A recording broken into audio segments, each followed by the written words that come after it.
ساتھ نرمی کے ساتھ کہو کہ بابا معاف کرو، میرے پاس اس وقت نہیں ہے یا میں تمہیں دینے کی پوزیشن میں نہیں ہوں. تو اللہ تبارک و تعالیٰ کے کہنے کا مطلب یہ ہے کہ یہ کام کافر کا ہے، یہ کام مشرک کا ہے، یہ کام لوگوں کا ہے جو آخرت پر یقین نہیں رکھتے کہ وہ یتیموں کا مال کھا جائیں اور یتیموں کو دھکا دے دیں. ایک جگہ قرآن کریم میں اللہ تبارک و تعالیٰ نے فرمایا، بعد میں سنت کا موقع ملتا ہے اس لیے سنت شروع نہ کریں کوئی، اس لیے کہ اللہ تبارک و تعالیٰ نے ایک جگہ ارشاد فرمایا کہ جو لوگ یتیموں کا مال کھاتے ہیں، یتیموں کا مال ناحق کھا جاتے ہیں، اس کی زمین اور پراپرٹیاں ہڑپ کر جاتے ہیں، گویا کہ اپنے پیٹ میں وہ جہنم کا آگ بھر رہے ہیں، جہنم کا آگ بھر رہے ہیں. یعنی جو آدمی دنیا کے اندر یتیم کا مال کھائے گا اور ہڑپ کرے گا، قبر میں جب جائے گا تو اس کے پیٹ کے اندر آگ کو دہکایا جائے گا. جو یتیموں کی پراپرٹی کے ساتھ انصاف نہیں کرے گا، اللہ تبارک و تعالیٰ کے یہاں اس کی پکڑ ہو. یہ کافر کا طریقہ تھا. آج مسلمانوں میں دیکھیے یہ عام ہو گیا، مسلمانوں میں یہ چیز عام ہو گئی کہ یتیموں کے مال کو لے لینا. حالانکہ یتیم نابالغ ہوتا ہے، بچپن میں ہوتا ہے، اسی لیے بعض صحابہ کرام رضی اللہ عنہم ان کا کھانا الگ بنواتے تھے اور اپنا کھانا الگ تیار ہوتا تھا اور اس کے بعد بیٹھا کر کھلاتے تھے. پھر اللہ تبارک و تعالیٰ نے یہ آیت نازل کی، یہ تمہارے بھائی ہیں یتیم، یتیم تمہارے بھائی ہیں، ان کے ساتھ تم کھاؤ پیو لیکن حد سے تجاوز مت کر جانا اور ان کے مال کو اپنے مال میں ملا کر زیادہ استعمال مت کرنا. اسی طرح سے میرے بھائی بزرگ اور دوستوں، آج ہم بہت سارے حق کو ادا نہیں کرتے. جیسے لڑکیوں کے حق ہیں، بہنوں کے حق ہیں، اچھے اچھے نمازی، اچھے اچھے دیندار لوگ حق کو ادا نہیں کرتے ہیں اور اسی طرح سے دنیا سے چلے جاتے ہیں. حالانکہ اسلام کے اندر میراث کا جو حکم نازل ہوا ہے اس میں یتیم کا بھی میراث ہے، اس میں بھائی کا بھی میراث ہے، اسی طرح بہن کا میراث ہے. بھائی تو لے لے گا، آپ کے سینے پہ چڑھ کے بھائی لے لے گا، کوٹ سے لے لے گا، لیکن بہن کا حق نہیں دیا جاتا ہے. اگر کوئی دیتا بھی ہے تو اس پہ احسان کی اتنی بارش ہو جاتی ہے اور اس طرح کی بات کی جاتی ہے جو دیندار لوگ ہوتے ہیں، چاہیے تم کو، یہ کہتے ہیں کہ تم کو حق چاہیے، مطلب لے لو اور ہمیشہ کے لیے ہمارے گھر سے جدا ہو جاؤ، لے لو اور ہمیشہ ہم سے رشتے ختم ہو جاؤ. حالانکہ جس طرح سے باپ بھائی کا حصہ ہے اسی طرح بہن کا بھی حصہ ہے. اگر کوئی یہ حصہ ادا نہیں کرتا ہے تو قیامت کے دن وہ پکڑا جائے گا اور وہ مجرم ہوگا اور اس کی نماز، اس کا روزہ، اس کا صدقہ، اس کا خیرات، جو بھی عمل ہوگا اس بہن کو قیامت کے دن دیا جائے گا. اسی لیے خوش دلی کے ساتھ اس حق کو ادا کرنا چاہیے، آدمی کو جبر نہیں کرنا چاہیے. تو میں نے پڑھا أرأيت الذي يكذب بالدين فذلك الذي يدعو اليتيم ولا يحض على طعام المسكين. تیسری آیت کے اندر مسکینوں کو کھانا کھلانے پر ترغیب نہیں دیتا. مسکین کس کو کہتے ہیں؟ جس کے پاس کچھ نہیں ہو. غریب کہتے ہیں جس کے پاس ایک دو کھانے کا ہو. بھیک مانگا آدمی جس کے پاس کچھ بھی نہیں ہو تو اس کو آدمی دیتا بھی نہیں ہے اور اس کے علاوہ کیا کرتا ہے؟ احسان جتاتا ہے، اس کے اوپر ظلم کرتا ہے. کہ آدمی اگر کسی مسکین کی مدد نہ کرے، لوارث آدمی کی اگر آدمی مدد نہ کرے تو کم سے کم ترغیب دے مالداروں کو، پیسے والوں کو، پڑوسیوں کو کہ بھائی فلانا آدمی کے گھر میں کھانا نہیں ہے، فلانا پڑوسی بھوکا ہے، اس کو کھانا دیا جائے، اس کو کپڑا دیا جائے. فرمایا کہ یہ کس کی صفت ہے؟ یہ کافر تو یہ مسلمان کے اندر اگر یہ چیز پیدا ہوتی ہے اور مسلمان کے اندر یہ جذبہ پیدا نہیں ہوتا کہ مسکین کی مدد کرے تو مسلمان نہیں ہے، وہ پکا مسلمان نہیں ہے۔ وَلَا يَحُضُّ عَلَىٰ طَعَامِ الْمِسْكِينِ کہ مسکینوں کو کھانا کھلانے پر ترغیب نہیں دیتا۔ آگے اللہ تبارک و تعالیٰ نے ایک اہم چیز کو بیان کیا ہے، وَوَيْلٌ لِّلْمُصَلِّينَ، ہلاکت ہے ان نمازیوں کے لیے جو نماز کو بھولے ہوئے ہیں، نماز کو جو بھولے ہوئے ہیں۔ یہ منافقین کے بارے میں آیت نازل ہوئی تھی۔ یہ جو آیت کا ٹکڑا ہے یہ ان منافقوں کے بارے میں ہے جو آخرت پر یقین نہیں رکھتے تھے، دکھاوا کے لیے رکھتے تھے، صرف دکھانے کے لیے، کہ جو نمازوں کے اندر سستی کرتے ہیں۔ سستی میں کیا ہے کہ جس طرح سے منافق کھڑے ہیں، کہیں دھیان کہیں ہے، غفلت میں ہے، دکان میں ہے، کھیت میں ہے، کھلیان میں ہے، بازار میں ہے، تو غفلت کے اندر نماز پڑھنا یہ منافقوں کی صفت ہے کہ مسلمان کو نماز کے ٹائم میں سستی نہیں کرنا چاہیے۔ بعض لوگ ایڑے ٹیڑے کھڑے ہو جاتے ہیں، کبھی ادھر جھکتے کبھی ادھر جھکتے، سیدھا کھڑے ہونے میں آدمی لگتا ہے کہ اس کو دل نہیں لگتا ہے، دل نہیں لگتا۔ ذرا سا امام صاحب اور قرات لمبی کر دیں تو مصلی پوچھتا ہے کہ آج نماز لمبی ہو گئی، لیکن روڈ پر بیٹھ کر بات کرتے ہوئے گھنٹوں گزر جائے لیکن یہ احساس نہیں ہوتا کہ میرا وقت کتنا یہ ضائع ہو جا رہا ہے۔ یہ سستی کی علامت، یہ منافقین کی علامت ہے کہ مسلمان کو نماز کے اندر سستی نہیں کرنا چاہیے۔ سستی بھی ایک چیز کیا ہے، منافقین کی عادت تھی، وہ نماز کبھی پڑھتے تھے کبھی نہیں پڑھتے۔ مسلمان نماز کا اہتمام کرنے والا بتایا گیا، لیکن منافقین کی عادت یہ تھی کہ وہ نمازوں کا اہتمام نہیں کرتے تھے۔ مسلمان کی پہچان یہ ہے کہ اسلام کے بعد وہ نماز کا اہتمام کرے۔ اتنی اہمیت ہے اس کی کہ آدمی اگر ہے تو ہاتھ کر دیا، 2 4 کے بجائے 2 پڑھو۔ آدمی اگر کھڑے ہو کر نہیں پڑھ سکتا ہے تو بیٹھ کے پڑھو، بیٹھ کے اگر نہیں پڑھ سکتے تو بیٹھ کے پڑھو۔ اگر تمہارے رکوع سجدہ کرنے میں اگر پریشانی ہو رہی ہے تو اشارہ سے نماز پڑھو، اشارہ سے نماز پڑھو، لیکن نماز کو کسی حالت میں معاف نہیں رکھا گیا۔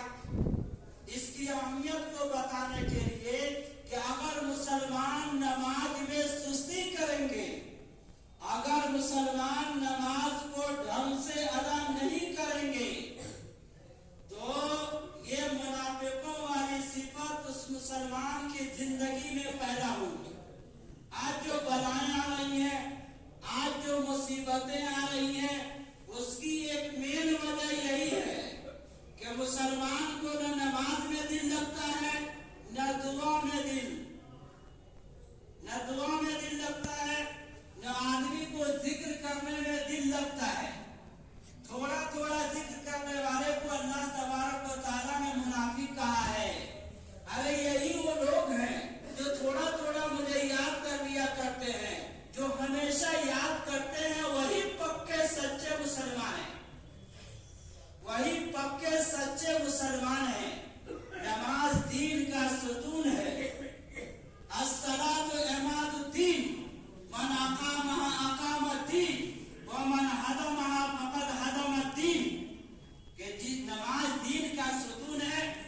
جس نے نماز کو قائم کیا اس نے دین کو قائم رکھا، اور جس نے نماز کو چھوڑ دیا اس نے اسلام کے کھمبے کو اٹھا دیا۔ دوسرے نہیں گرا رہے، ہم خود گراتے ہیں، تو نماز کے اندر سستی کرنا یہ مسلمان کی شان نہیں ہے۔ اسی لیے نماز میں یہ حکم دیا گیا، جو آداب بتائے گئے کہ کھڑے ہونا ہے، سپاہی اور فوجی کی طرح کھڑے ہونا ہے، اللہ کے سامنے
کھڑے ہو جاتے ہیں.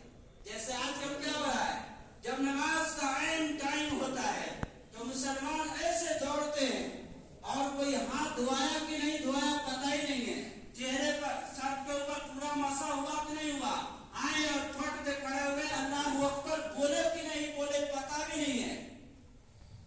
تو یہ ساری چیزیں یہ منافقوں کی صفت ہے کہ مسلمان کے یہ شان ہی نہیں ہے کہ وہ کوئی کام دکھاوے کے لیے کرے یا کوئی کام کسی کو خوش کرنے کے لیے کرے کہ چلے جاتے ہیں عشاء میں ہمارا نام امام صاحب کے رجسٹر میں لکھا جائے گا، چلے جاتے ہیں اس لیے. میرے بھائیوں بزرگوں اور دوستوں، اس پر کوئی اجر نہیں، اس پر اللہ تبارک و تعالیٰ کی طرف سے کوئی اجر نہیں ہے. وَيَمْنَعُونَ الْمَاعُونَ، اور چھوٹی چھوٹی چیزوں سے کیا کرتے ہیں، دوسروں کو نہیں دیتے. جیسے پڑوسی ہے، کوئی مانگ لیا آپ کے پاس جھاڑو ہے دے دیجیے، یہ سب چھوٹی چھوٹی چیزیں ہیں، یہ چھوٹی چھوٹی چیزیں نہیں دیتے ہیں. یہ منافقوں کی نشانی ہے، یہ منافقوں کی نشانی ہے کہ ضرورت کے جو سامان ہر آدمی کے پاس نہیں ہوتا ہے، ہر آدمی کے پاس ضرورت کا سامان میسر نہیں ہوتا ہے. بعض دفعہ کوئی آپ سے کدال مانگ لیا، بعض دفعہ پھاوڑا مانگ لیا. اگر آپ جانتے ہیں کہ یہ گم نہیں کرے گا، اس کا نقصان نہیں کرے گا، تو اس کو دے دینا یہ ایمان کی نشانی ہے. یہ دے دینا کیا ہے، ایمان کی نشانی ہے کہ اس آدمی کو کبھی بھی منع نہیں کرنا چاہیے. تو اللہ تبارک و تعالیٰ نے اس سورت کے اندر بہت ساری چیزوں کو بیان کیا ہے. اس ساری چیزوں کو اندر بیان کیا ہے کہ مسلمان کو کیسے زندگی گزارنا چاہیے. سب سے خطرہ آج کے زمانے میں یہ ہے کہ ہم یہ سمجھتے ہیں کہ ہم مسلمان ہیں، ہم یہ سمجھتے رہے کہ ہم مسلمان ہیں، اور ہمارا ایمان کس طرح سے چلا جاتا ہے اس کا ہمیں اندازہ بھی نہیں ہے. اسی لیے رسول اللہ صلی اللہ علیہ وسلم نے فرمایا ایک زمانہ آئے گا، صبح کو لوگ مومن ہوں گے، شام کو جنازہ اٹھے گا تو کفر پر اٹھے گا. شام کو لوگ کفر کی مسلمان کی حالت میں ہوں گے اور صبح کو جنازہ کفر کی حالت میں اٹھے گا. میرے بھائیوں بزرگوں اور دوستوں، یہ مسلمان کی شان سے بعید ہے کہ آج ہم ان سارے چیزوں میں ڈوبے ہوئے ہیں. ساری چیزوں میں آج مسلمان لطف ہیں. مسجدیں مرثیہ خانے کے نمازی نہ رہے. شاعر کہتا ہے کہ مسجدیں مرثیہ خانے کے نمازی نہ رہے، یعنی وہ صاحب حجازی نہ رہے. میرے بھائیوں بزرگوں اور دوستوں، دین صرف نماز پڑھنے کا نام نہیں ہے، دین صرف زکات دینے کا نام نہیں ہے، دین صرف حج کر دینے کا نام نہیں ہے، دین صرف روزہ رکھ دینے کا نام نہیں ہے، دین کسی غریب کو صرف کھانا کھلا دینے کا نام نہیں ہے. دین ایک مکمل نظام حیات ہے. آپ اور یہ ہم جانتے ہیں کہ اس دین کے اوپر عمل کرنے کی وجہ سے اس پر جو باتیں بتائی جا رہی ہیں، اس پر عمل کرنے کی وجہ سے سب سے بڑا فائدہ یہ ہوگا کہ سماج اور معاشرے کے اندر سکون پیدا ہوگا. جب ہم کسی کا حق نہیں دبائیں گے، جب ہم کسی کے اوپر ظلم نہیں کریں گے، جب ہم نماز کو اچھی طرح سے ادا کریں گے، سستی نہیں دکھائیں گے، سستی ہمارے اندر نہیں ہوگی، مکمل ہم اس کی پابندی کرنے والے ہو جائیں گے. اسی طرح ہم کسی کو دکھانے کے لیے کوئی عمل نہ کریں گے، تو یہ مکمل دین ہمارے زندگی کے اندر آئے. ہم صرف کلمہ پڑھ لینے سے اور جمعہ کے نمازی بن جانے سے ہم مسلمان پکے نہیں ہو سکتے ہیں، بلکہ اس پر تو خطرہ ہے. اللہ تعالیٰ کی غیرت کو جلال آتا ہے. کہاں سے آ گئے اتنی بھیڑ، کہاں